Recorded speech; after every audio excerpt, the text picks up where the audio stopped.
뭘 좋아하세요? 이런 이렇게 제품으로 나오는 요즘에 제가 사실 제일 좋아하는 거는 이 풀몬 김을 좀 좋아해요. 못될 거예요? 풀무원. 풀무원. 성경김 맛있고 성경님 맛있죠. 광천김, 성경김. 삼부자김 맛있고 광천김 맛있고 대부분 다 기름지고 짜요. 그게 맛있어. 저는 들기름. 딱 까면 밑에 기름이 쫙 깔려 있어. 김 수출이 엄청 늘었고 미국이 제일 많이 산다고 하던데. 김을 그냥 스낵으로 먹는 거예요. 이것도 어쩌면 그렇게 그냥 먹어도 맛있지 않을까? 코스코. 맛이 좀 달라요. 자, 지난번에 저희가 품절 대란이 난 미국에서 김밥 얘기를 했었잖아요. 근데 전조 현상을 보인 게 있죠. 김입니다, 바로. 수출이 점점 늘다가 작년에 수출액이 1조 원을 넘었대요. 대단한 거죠, 진짜. 세계 김 시장의 70%를 한국산 김이 차지하고 있어서 식품업계 반도체라고 불리기도 한대요, 요새. 색깔도 납작하잖아요, 또. 반도체도 검색이고. 무슨 뭐 던지니까 그냥 쭉쭉 빠져져. 납작하기도 하고. 자, 한국 김이 왜 이렇게 인기가 많은지 오늘 그 얘기를 한번 해보겠습니다. 진짜 궁금한 거였어요. 김이 뭐예요, 도대체? 이게 사실 이제 홍조류예요, 홍조류. 홍조류? 사실- 새 말고. 그 조류가 아니죠. 미역 같은 그런 조류인데. 그 녹조 예. 현상, 적조 현상. 네, 그 조류예요. 그 조류인데 어. 크게 봤을 때 녹조류, 홍조류, 그리고 갈조류가 있거든요. 김은 그 중에서 홍조류. 지금 이렇게 보면은 이게 까만색으로 보이지만 이게 물 속에 있을 때 이렇게 보면 색깔이 약간 적색. 그렇죠. 얘네는 뭘 먹고 이렇게 되는 거예요? 이게 식물에 넣어야 되냐 말아야 되냐 이걸 가지고 이제 많이 논란이 있고 하는 이유 중에 하나 뭐냐면 논란도 있어요? 네, 원래 식물은 땅에 이렇게 뿌리를 받고 미네랄이라든지 물이라든지 이런 거를 흡수를 하고 광합성해서 살아가잖아요. 그런데 얘들은 그건 아니고 바닷물에 있는 영양 물질들 이거하고 광합성하고 이런 걸 해가지고 먹고 살아가는 거죠. 여기도 그래서 영록소가 있어요. 번식을 하나요? 얘네들의 그 생명 주기가 굉장히 복잡해요. 간단히 설명하면 뭐냐면 우리가 먹는 얘는 가을부터 시작해서 겨울 사이에 이파리처럼 엽채라 그래요. 그래서 그렇게 자란 거를 분쇄를 해서 이렇게 김을 만드는 거고. 분쇄를 하는구나. 네. 그래갖고 이렇게 뭐 이렇게. 그렇죠. 네. 우리가 이제 이거를 얻는 거는 가을부터 겨울 사이가 되는 거고. 그러면 여름에 뭐예요? 봄, 여름. 그때는 번식을 우리 하는 눈에 안 보이는 사상체라 그래가지고 실 모양으로 그걸 찾아내는데 시간이 되게 오래 걸렸어요. 그러니까 김의 생애 주기 눈에는 이거밖에 안 보이니까. 김이 뭐냐 네. 해가지고 네, 네. 생애 주기를 발견하는데 시간이 그렇죠. 오래 걸렸다. 이걸 양식을 해야 되는데 이게 도대체 이게 씨앗이 어떻게 생겼는지 이걸 모르니까 그거를 이제 영국의 드류 베이커라고 하는 학자가 찾아내가지고 오늘날 이 김 양식이 이렇게 가능해진 거야. 그래서 뭐 김을 양식을 뭐 한국이 먼저 했냐, 일본이 먼저 했냐? 사실은 진정한 의미의 양식을 가능하게 한 거는 영국이야. 굉장히 많이 하시네요, 진짜. 제가 원래 옛날부터 최불암 김 시리즈부터 시작해가지고 김을 되게 좋아해요. 이게 사실 김에 맞춰가지고 김 부각 비슷하게. 그러니까 예. 흰 쌀밥에 김 싼. 그렇죠. 이게 지금 밥이고 여기 이제 우리나라 김이 언제부터 이렇게 인기가 많았던 거예요? 일본 관광객들이 이제 롯데백화점 본점에 와서 옛날에 이제 김 막 사간다고 난리였잖아요. 맞아요. 그럼 일본에 김이 없느냐? 당연히 김이 있지. 일본 김은 뭐라 그래야 되나? 제 입장에서 맛이 별로 없던데. 그 일본 김 같은 경우에는 두께가 두껍죠. 표준이 아마 있어요. 백장을 이제 한 속이라고 하잖아요. 일본이나 중국 같은 경우에는 보통 280g 이제 내로 그램 수가 정해지는 거예요. 근데 한국은 200g부터 뭐 300g까지 10g 단위로 이제 무게가 조절이 되는 거야. 그러면 얘는 280g인데 우리가 200g이라고 하면 벌써 한 30% 정도 무게가 낮은 거잖아요. 그 말은 한 장의 두께가 얇다는 거게 되겠죠. 그러니까 그 두께를 조절하는 기술이 한국이 되게 좀 특별하고 일본 김에 비해서 한국 김이 얇게도 이제 생산이 가능한 거잖아요. 근데 이런 김들이 일본에서는 찾기 힘드니까 가격도 싸고 가격도 옛날에. 싸고. 근데 일본뿐만 아니라 지금 보면 뭐 미국 사람들도 많이 먹고 서양 사람들 그냥 김만 가미해가지고 먹잖아요. 이유가 뭘까요? 일단 최근 들어가지고 김만 그런 게 아니고 전체적으로 해조류에 대한 관심이 되게 많이 커졌죠. 단백질 많이 들어있고 저지방이고 그러니까 건강식으로 인기가 있었던 거예요. 건강식으로 일단 인기가 있고 어. 환경에도 이게 좀 도움이 된다는 그런 얘기도 되게 많이 있고 김이 환경에. 네. 이게 어쨌든 광합성도 하고 이산화탄소를 포집하고 뭐 이런 이제 친환경 시대의 그런 트렌드가 되는 거죠. 그리고 김 같은 경우에는 색깔에 대한 어떤 거부감만 없어지고 나면 그쪽에서 제일 좋아하는 식감이 바삭한 식감이잖아요. 근데 김은 이게 바삭하고 감칠맛이 많이 나니까 한국의 K푸드 이런 게 인기라는데 그중에 제일 쉽게 익숙해질 수 있는 그런 가격도 안 요소가 비싸. 있죠. 네. 짭짤하면서도 입에 착착 붙는 게 있고 건강에도 좋아. 근데 친환경이네? 막 약간 이런 거예요? 맞아요. 그게 다 K랑 해서 터진 건데 아주 시대를 거슬러 올라가면 이제 일본 사람들이 스시를 막 팔고 그다음에 삼각김밥이라든가 막기 롤 같은 것들을 사실 오래 팔았죠. 오래. 뭐 김밥, 스팸을 싼다든가 이런 하와이안 푸드들이 있거든요. 왜냐면 일본에서 이민의 역사가 거의 200년 가까이 돼가다 보니까 그런 환태평양 중심으로 로스앤젤레스 이쪽과 대만, 하와이 이쪽으로 해서 그런 환태평양 뭐 퀴즌 그런 식으로 얘기도 좀 하거든요. 그 라인으로 이제 김을 먹는 문화가 사실 많이 발달을 하고 있었던 거예요. 특히 이제 스시가 오랜 시간 이제 토양을 닫아놨죠. 근데 이제 우리는 갑자기 근데 약간 지금 보니까 더우신 것 같아가지고 벗어야 될 것 김을 같죠. 벗으시는 게 벗어야 쌀밥으로 될 그냥 거죠. 컨셉으로 두 분이 같이 쌀밥으로. 가시네. 오늘 쌀밥으로. 네. 옛날에 막 그런 거 했잖아. 이빨에 이렇게 붙이고 막 해가지고 그걸 오늘 하고 싶었는데 진짜. 아 이거 진짜 그거 하고 싶었어. 젊게 살피다 젊게.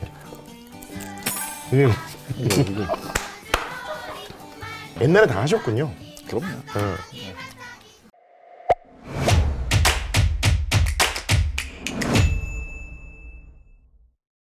그런 얘기가 있더라고요. 김이라는 말이 임금님께 진상을 올렸던 사람의 성에서 따온 거다. 그거 맞아요? 안 맞을 가능성이 높습니다. 김여익이라는 분이 나뭇가지에 이렇게 김이 붙어서 자라는 걸 보고 그걸 이제 꽂아가지고 김 채취하는 어떻게 보면 이제 최초의 양식이죠. 뭐 그런 것들에 대한 기록은 있는데 그거를 가지고 뭐 이제 이걸 뭐 진상을 했더니 뭐 왕이 이제 이 김여익이라는 분의 김을 따서 이걸 김이라고 부르라고 했다는 거는 그냥 뒤에 호사가들이 붙였을 가능성이 좀 높아요. 근데 김은 아까 그 말씀하신 대로 왜 이렇게 감칠맛이 많은 거예요? 김 자체에 감칠맛을 내는 아미노산, 글루탐산하고 알라닌이 많이 들어있고 김은 돌김도 생각해보시면 돌이 있으면 거기서 김이 자랄 거 아니에요. 그럼 이게 물이 빠졌다가 이렇게 밀물이 또 들어왔다가 공기 중에 그냥 노출되어 있는 그런 시간이 있겠죠. 그런 환경에서 살아남아야 되니까 물이 빠져나갔을 때도 축축한 걸 유지를 해야 되니까 그 축축한 걸 유지를 하기 위해서 여러 가지 다당류라든지 이런 걸 만들어가지고 수분을 탁 잡아서 가지고 있는 거예요. 그래야 물이 땡겨지니까. 그 설탕에 물을 잡고 있는 그 그렇죠. 물이랑 그런 똑같은 느낌으로 거죠. 달달한 맛을 내는 그런 당류도 같이 들어있고 그 단맛하고 감칠맛의 결정체인데다가 이미 글루탐산하고 알라닌하고 들어가면 이제 끝났어 이미. 이미 끝났는데 여기에 또 핵산 조미료가 자체 내장이 돼 있어요. IMP, GMP라고 이노신산하고 뭐 구안일산하고 이렇게 핵산 조미료 같이 들어있어가지고 IMP, GMP, EMP밖에 모르는데. 거의 뭐 조미료 덩어리인데 네. 욕심이 끝이 없지. 여기다 참기름도 바르고 막소금도 확 뿌리고 감칠맛의 결정체에다가 그걸 싹 바로 구워서 기름을 바르고 맛소금을 착 뿌려. 맛이 없을 수가 없는 거고. 거기다 흰밥까지. 이게 김이 사실 소화가 잘 안 돼요. 아, 왜냐면 그래요? 김에 들어있는 그 다당류 중에 포르피란이라고 하는 그거는 사람의 장에 있는 미생물들이 이걸 분해를 못해요. 그럼 뭐 하는 거예요? 그냥 통과해요? 그냥 통과해요 원래는. 무정차? 근데 무정차 통과하는데 한중일 이 삼국은 장에 있는 미생물이 어떻게 그걸 가지고 왔는지는 아직까지 밝혀지지 않았는데 이걸 소화할 수 있는 그 효소 유전자를 가지고 왔어. 와. 대박이다. 그 연구 결과 2022년에 발표가 됐거든요. 오 최신이네요. 네. 그거 어디서 읽으셨어요? 미국의 이제 미시건대에서 그걸 발표를 했는데 미시건대 언제 그때? 이게 어떻게 된 거냐면 김이 이렇게 있으면 김 자랄 때 김에 붙어 사는 미생물들이 있을 거 아니에요. 그 미생물들이 어떻게 살아서 사람의 장까지 들어왔는지 몰라요. 근데 어떻게 해서든지 살아서 들어와가지고 걔들이 자기들이 가지고 있는 소화효소 유전자를 이식했어. 보내줄 거야. 야 그러면 서양 사람들이랑 한중일 삼국 사람들이랑 똑같은 김밥을 먹여가지고 화장실에 가서 그거를 검사를 하면 다르겠네요. 소화 정도 다른 거죠. 왜냐면 우리는 그걸 소화할 수 있는 그 미생물들이 살고 있어. 근데 그거 있잖아요. 우리 한국이 특히 그 아이오딘? 옛날에 요오드라고 불렀는데 결핍이 없잖아요. 네. 한국이랑 일본은 평균적 수치가 거의 10배? 외국에 비해서. 대박이다. 한국 사람들 또 정도 것이 없어. 산모들이 3달 내내 미역국을 매일 먹는 거야. 거기다 김도 먹고 미역도 먹고 하니까 약간 갑상선 약간 문제가 생기시는 분 가끔 있죠. 너무 많이 드시면. 영양소 측면에서는 어때요, 김이? 김의 한 7, 80%의 영양은 단백질하고 탄수화물이에요. 단백질이 한 40%. 지방은 거의 없고, 근데 탄수화물도 그게 대부분의 경우는 식이섬유로 들어있는 거니까 그래서 장내 미생물에 되게 좋은 식이섬유고 비타민 B도 많이 들었답니다. 비타민 B 중에서 특히 비타민 B12 채식을 할 때 제일 모자라기 쉬운 비타민 중에 하나가 이제 비타민 B12인데 그게 또 김에 많이 들어있어가지고 하루에 뭐 김 한두 장만 먹어도 근데 이제 김을 구우면 어떤 현상이 벌어지냐면 이게 이렇게 홍조류잖아요. 근데 색깔이 이렇게 돼. 색깔이 약간 푸르스름해지는구나. 네. 이건 이제 여기에 원래 들어있는 그 색소가 그냥 색소만 들어있는 게 아니라 피코에리트린이라고 하는 단백질이 여기 있는 거예요. 이게 단백질하고 색소하고 결합을 해 있는 상태인데 이게 열에 약해요. 열을 딱 가해주면 얘가 분해되는 거예요. 분해되니까 얘는 없어지고 원래 붙어 있는 엽록소하고 피코시아닌이라고 하는 파란색 계열의 색소만 남아있는 거예요. 그러니까 이제 이 색깔이 딱 보이는 거죠. 김 수출이 엄청 늘었고 미국이 제일 많이 산다고 하던데 근데 이렇게 많이 는 게 사실 김밥 때문에만 이렇게 된 건 아닐 거 아니에요? 1986년에 양반김이 처음으로 이게 수출을 시작을 했다고 하더라고요. 동원이 훌륭한 회사네. 자, 그래서 이게 2010년에 거의 처음 1억 달러? 이제 이러다가 13년 만에 2023년 아직 집계가 다 안 났는데 이게 한 7억 9,100만 달러. 야, 그거 엄청 많이 늘었네. 그러니까 코스트코의 PB 상품 중에서도 유일한 아시아 기업 상품이 이 김이라고 하더라고요. 대량으로 엄청 싸게 해가지고 많이 파는 거잖아요. 맞아요. 그러니까 엄청 진짜 먹긴 하나 보다. 이거를 우리처럼 밥에다 싸서 먹고 이게 아니고 과자처럼 그냥 먹어요? 네, 그냥 맛있다고. 이게 태국 김이에요. 얘는 김을 생산하지 않아. 좀 나눠 먹으면 안 돼요? 맛있네. 저 더 있어요. 예. 이 김 자체는 한국에서 수입한 거죠, 맞아요. 원초는. 네. 맛있네. 그러니까 이게 이 한국의 정유산업처럼 김 한 방울 나지 않지만 김을 수입해서 가공해서 다시 수출하고 뭐 이렇게 되고 있는 거죠. 약간 이런 느낌이잖아요. 우리나라로 치면 캘리포니아산 아몬드를 수입해가지고 와서 그 왜 저기 편의점감에 있는 거, 바프. 네, 바프, 뭐 하니버터 아몬드부터 시작해서 이제 쫙 그게 풀리니까 H는 묵음이다. 보니까 미국에서도 그렇고 아까 태국에서도 그랬고 뭐 가미가 다른 맛이 된 걸 스낵처럼 먹는 게 되게 많은 것 같더라고요. 맞아요. 김을 그냥 스낵으로 먹는 거예요. 이것도 어쩌면 그렇게 그냥 먹어도 맛있지 않을까? 코스코. 맛이 좀 달라요. 드시면 아시겠지만 살짝 더 바삭해요. 그러니까 김을 스낵으로 먹는 것에 대해서 그 현저를 해서 고려를 하는 김이 좀 더 바삭하고 염도는 살짝 낮아요. 소금 간을 한 30% 정도 줄였다고 하더라고요. 근데 사실 동북아 3국이 다 김 수출을 하고 있는데 한국 김이 일본, 중국산 제치고 1등 할 수 있는 뭐 비결? 약간 물량에서 좀 차이가 나죠. 우리나라 일단 양식 기술이 굉장히 많이 발달해 있어요. 김이라는 것 자체가 사실 양식을 하는 과정이 되게 복잡하고 바다의 반도체라는 게 그냥 뭐 하는 얘기가 아니고 양식 기술 자체도 되게 많은 연구가 필요해요. 씨앗에 해당하는 그런 사상체 같은 거를 배양을 해가지고 자라게 해서 그거를 이제 굴 껍데기에 자라게 해가지고 굴 껍데기에? 네. 예. 그럼 이제 그 폐각을 또 이렇게 김발에다가 매달면 그러면 얘들이 이제 또 그쪽으로 옮겨가가지고 거기서 자라요. 그렇게 하는 걸 체묘라고 그러는데 그 약간 모발 이식하는 것 같은 느낌. 약간 그런 느낌이에요. 색도 비슷해. 이렇게 체묘한 거를 이제 가을에 바다에 쫙 이렇게 양식을 해서 수확하는 거죠. 양식 방법은 그러니까 옛날에는 이렇게 막대기 같은 거 세워놓고 했다면서요. 지금은 그런 게 아니죠? 그러니까 지주식은 막대기를 꽂아놓고 옛날엔 그렇게 했다. 네, 막대기 꽂아놓고 김발을 이렇게 해가지고 꽂아놓은 거에다가 망을 이렇게 걸면은 거기서 김이 자라겠죠. 김은 계속 또 물 속에만 들어있는다고 잘 사는 게 아니에요. 밀물 썰물이 따라가지고 공기 중에 노출됐다가 다시 물에 잠겼다가 이걸 반복을 하는 거고 부유식 같은 경우에는 예전에 이제 바다에 나가면 왜 이렇게 스티로폼으로 된 부표가 저기 쫙 깔려 있잖아요. 그게 거기에 김발이 매달려 있는 거죠. 네. 그래서 물에 살짝 잠긴 상태에서 자라다가 그거를 사람이 일일이 다시 띄워가지고 공기 중에 노출시키고 또 뒤집어주고 그 극한 직업 거기 나왔었잖아요. 되게 힘들어요. 그래서 그 지주식으로 한 김이 더 맛있다고 얘기를 하는데 이제 실상 우리가 이제 대량 생산된 김 같은 경우에는 보통 이제 부류식인 거예요. 왜냐하면 지주식은 어디서 못하냐면 바닷가에서 할 수 있죠. 더 먼 먼 바다. 바다로 못 나가죠. 왜냐하면 꽂는 데는 한계가 있으니까. 그러니까 먼 바다, 깊은 바다에서도 김 양식을 이제 할 수가 있게 된 거예요. 이제 이 부류식이 결국은 이제 한국이 대량 생산에 이제 기틀을 마련하게 돼서 생산량으로 사실 이제 전 세계를 압도하게 되는 거죠. 근데 1980년대 한국 김이 약간 위기도 있었다면서요. 처음에 우리가 김 수출을 한 거는 일본 수출을 보통 했어요. 수출 물량의 한 70에서 80%? 그러다가 이제 1978년 정도에 이제 일본에서 한국 김의 수입을 막았죠. 그러면서 이제 한국 김이 이제 고사 위기에 다다랐었는데 그때 김의 양식 기술이 한국에서 어떤 돌파구를 찾았던 거예요. 아, 위기를 돌파했구나. 양식 기술로. 이제 그 전까지의 한국 김의 품종이라는 게 자급률이 되게 낮았어요. 70%, 80% 이상이 일본 김의 품종을 썼죠.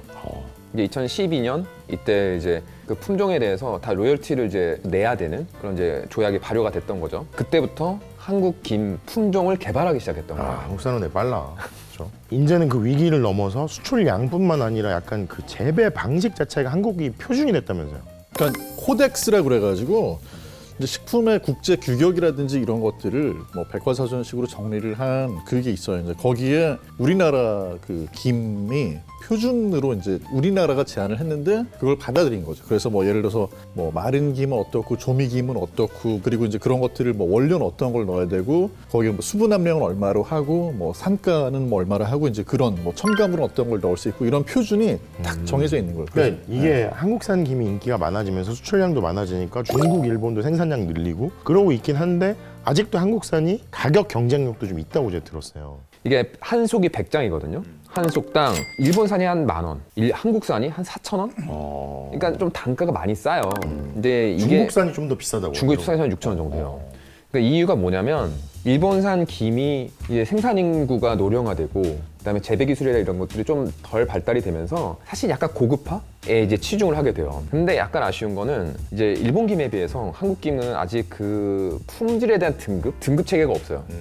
여러분들이 좋은 김을 사려고 하면 좋은 김이 뭐다? 쌀은 기준이 있잖아요. 중, 상, 특 뭐 이런 게 있고 등급이 있는데 한국 김은 아직 그런 등급이 없다 보니까 값을 올려받기가 쉽지 않은 거예요. 그렇죠. 그런 거에 내러티브가 있어야 되는데 일종의. 근데 그럼에도 불구하고 또 우리가 김 양식하는 거 관련해 가지고 굉장히 독보적이고 또 차이점이 있는 부분이 뭐냐면 일본 같은 경우는 주로 방사무늬 김에 모든 게 이제 집중이 돼 있는데 방사무늬. 네, 방사무늬 김. 근데 우리는 돌김 두 가지가 있죠. 잎바디 돌김하고 그다음에 잎바디. 모무늬 돌김. 생긴 모양에 따라 가지고 돌김은 뭐예요? 또 파래김도 먹잖아요. 돌에부터 자라는 거를 이제 그거를 이제는 양식을 하죠. 근데 돌김이라고 부르기도 하고 또 곱창김이라고 부르기도 하잖아요. 그거 왜 곱창김이라고 하는 거예요? 그래서 이제 김 만들어놨을 때 아니고 엽차라 그래서 김이 이파리처럼 이렇게 자랐을 때 그때 모양이 곱창처럼 구불구불 그러니까 하다. 무슨 파래김은요? 파래도 김으로 먹으려면 김이랑 섞어야죠. 진짜 김이랑. 아, 섞은 거. 그냥 파래만 가지고 못 만들어요. 그래서 그것도 약간 블렌딩을 해가지고 그러니까 좀 요새 많이 섞는 경향이 좀 있긴 한데 맛도 좀 다르죠 사실. 김은 어떻게 보면 약간 커피하고 비슷해요. 그 원두 파는 데 가면 그 맛있는 원두는 블렌딩을 어떻게 해놓느냐에 따라 가지고 맛이 확 달라지잖아요. 김도 김이랑 사실 커피랑 비교하는 건 처음 들어봤네요. 색감도 있어. 아, 그럼 일본 사람들은 그런 식으로 하진 않는 건가요? 일본 김은 거의 90% 이상이 방사무늬 김이에요. 한국도 사실은 70% 정도 먹거든요. 돌김이랑 네, 뭐 그게 이런 한 것들 30% 정도 되는 거죠. 그러면 일본 사람들이 한국 김을 먹으면 아예 다르다는 느낌이 좀 들 수도 있겠네요. 그쵸? 다르죠. 네, 다르죠. 너무 식감이 다르고 사실 맛도 좀 다르잖아요. 돌김은 구멍이 뽕뽕 나고 이 식감이 좀 거칠어요. 입안에서 향은 더 좋고. 약간 바게트 같은 거라고 생각하시면 돼요. 바게트? 거칠고 근데 풍미는 이제 세고 그렇죠. 막 향은 좋고 막 이런 거죠. 그래서 돌김은 사실 좀 씹을수록 풍미가 좀 우러나온다고 해야 되나? 단맛이라든가 바다 음식 특유의 감칠맛이 좀 우러나는 게 좀 길게 이제 뿜어져 나온 경향이 있고 방사무늬 김 같은 경우에는 그 향이나 맛이 살짝 좀 옅다? 방사무늬 김 같은 경우는 특징이 일단 대량으로 생산하는 게 좋아요. 잘 자라고 뭐 어쨌든 이런데 이제 우리가 얘기하는 곱창김, 돌김 이런 애들은 생장 속도가 느려. 거의 모든 게 그렇잖아요. 맛 좋은 애들은 좀 까다로워. 문제는 이제 수온이 올라가다 보니까 이제 생장 환경에 큰 이제 위협을 받고 있긴 하죠. 아, 돌김. 김이 이런 식으로 잘 자라는 그 시기는 겨울이고 수온이 한 5도 부근 그 정도일 때가 제일 잘 자랄 수 있는 그런 온도예요. 근데 온난화가 있어서 그게 네. 위기구나. 그렇죠. 예전 같으면은 5월 달까지도 김을 생산을 할 수 있는데 이제는 막 봄만 되면 뭐 큰일이네. 네. 큰일이에요. 돌김은 심지어 10월, 11월, 12월 딱 3개월 정도 나오는 거예요. 아, 근데 우리가 생각하는 그 한국 토종김 이런 애들이 앞으로 과연 얼만큼 더 잘 자라게 할 수 있을까? 이런 것들은 사실 좀 의문인 거죠.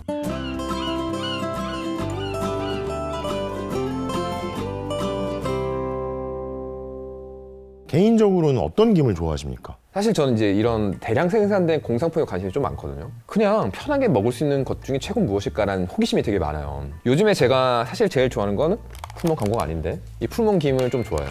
못 살 거예요? 아, 풀무원. 풀무원. 그건 어떤 특징이 있어요? 맛이 좀 더 고급스럽다고 해야 되나? 얘 가공 방법도 좀 다른 것 같은데 맛이 고급스럽다는 거는 드셔보면 알아요.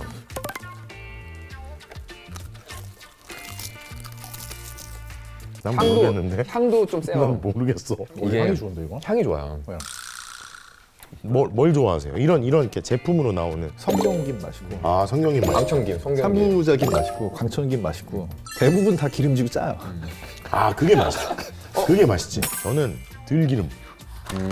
들기름. 딱 까면 밑에 기름이 쫙 깔려 있어. 그러니까 들기름에 페릴라 알데하이드라고 그래가지고 채소라든지 풀이라든지 나는 그런 향 이런 게 좀 더해지거든요. 이게 진짜 굉장히 맛있는 거임에도 불구하고 그걸 기름에 또 구우면 어떤 때는 약간 느끼한 느낌이 들 수 있거든요. 그런데 이제 들깨 향이 같이 딱 이렇게 받쳐주면 약간 신선한 상쾌한 그런 느낌이 좀 더해지는 것 같아가지고 맛있는 느낌이 나네. 네, 네.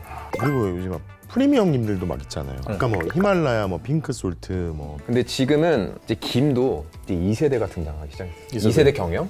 이제 이런 사람들이 등장하기 시작을 해서 이제 사실은 조금 바뀌어야 되는 시기가 아닌가라고 저는 생각은 해요. 아마 점차로 저희도 느끼고 있잖아요. 그럼 고급김이 뭐죠? 가격이 좀 비싸면 고급김인가요? 그러니까 이런 기준 자체가 세우기 시작을 하면서 김의 2세대 또 등장하기 시작하고 김 시장 자체가 캐파가 점점 커지면서 아마 고급김이 조만간 나오긴 할 거예요. 뭔가 차별점을 만들어내는 사람들이 있겠네요. 그러려면 기준 설립이 제일 중요하긴 하죠. 자, 오늘은 한국의 또 다른 대표 음식이 된 김에 대해서 얘기를 해봤고요. 이게 김이 얼마나 더 팔려나갈지, 또 외국 사람들이 얼마나 먹을지 앞으로도 궁금해지는데, 궁금한 음식이나 브랜드 댓글로 남겨주시면 그 이야기들 가지고 또 찾아오도록 하겠습니다. 수고하셨습니다. 감사합니다.